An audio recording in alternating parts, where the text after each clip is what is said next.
मैं आपको पहले ही वार्न कर रही हूँ to try this recipe at your own risk, क्योंकि ये सत्तू के लड्डू की रेसिपी इतनी टेस्टी एंड एडिक्टिव है ना that you won't stop at one. और तो और totally guilt free and super healthy. Hello everyone, मैं हूँ Priyanka Kapoor and welcome back to cook with Delhi foodies. इसे बनाने के लिए सबसे पहले पैन में 1 टेबलस्पून घी गरम करेंगे और गैस को लो फ्लेम पे करके उसमें डालेंगे pumpkin seeds, watermelon seeds, sunflower seeds, बादाम और सीजम सीड्स यानी तिल।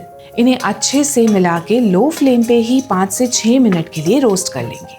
ध्यान रखिएगा कि इन्हें बहुत ब्राउन नहीं करना है, बस तब तक जब तक ये हल्का सा क्रिस्प हो जाए या फिर एक अच्छी सी नटी सी खुशबू आने लगे। बहुत ब्राउन कर दिया तो बाद में इनमें कड़वा सा टेस्ट आएगा। अब जैसे ही ये डन हो जाए तो इन सीड्स को एक अलग बोल में निकाल लेंगे ठंडा करने के लिए। उसके बाद सेम पैन में हाफ टेबल स्पून घी डाल के मखाने को भी इस तरह से 4 से 5 मिनट के लिए लो फ्लेम पे रोस्ट कर लेंगे। मखाने को भी अच्छे से रोस्ट करना जरूरी है, नहीं तो लड्डू सॉफ्ट और च्यूई हो जाते हैं। मखाने भी ऑलमोस्ट डन है तो इन्हें भी सेम बोल में निकाल लेते हैं और अब इन सबको ठंडा होने देना है। गरम गरम ही ग्राइंड करेंगे तो ये मिक्सचर चिपक जाएगा, इसलिए जब तक ये मिक्सचर ठंडा हो रहा है हम बना लेते हैं लड्डू का बेस, जिसके लिए एक मोटे तले वाली कढ़ाई में 2 कप सत्तू के आटे को लो फ्लेम पे ही रोस्ट करना है 2 से 3 मिनट के लिए। जब उसका कलर चेंज होने लगे और भुने हुए सत्तू की खुशबू आने लगे तो इसमें डाल देंगे 3/4 कप देसी घी और इसे अच्छे से मिला के 5 से 6 मिनट के लिए लो फ्लेम पे ही भुनेंगे। बस जब इस तरह से गोल्डन ब्राउन कलर आ जाए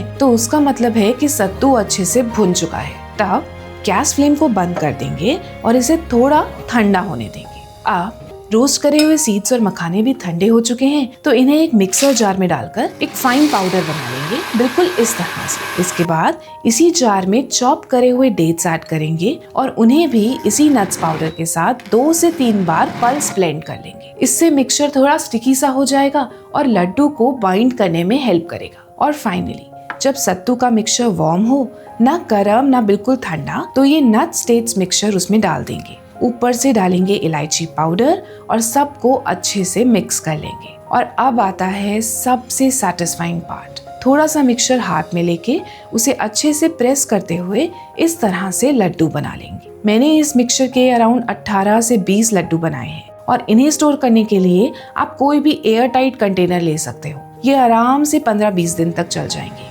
पेरेंट्स अपने हॉस्टल में रहने वाले बच्चों को ये बना करके दे सकते हैं और अगर आप ट्रैवल करने का सोच रहे हो तो ये बेस्ट स्नैक है। ट्रस्ट मी, बिना किसी शुगर या स्वीटनर ऐड करे भी ये लड्डू बहुत ही डिलिशियस बनते हैं। सच बताऊं, मैं तो ये लड्डू अपने ऑफिस लंच बॉक्स में एज अ स्नैक के लिए लेके जाती हूँ। बहुत ही सैटिस्फाइंग और फिलिंग होता है।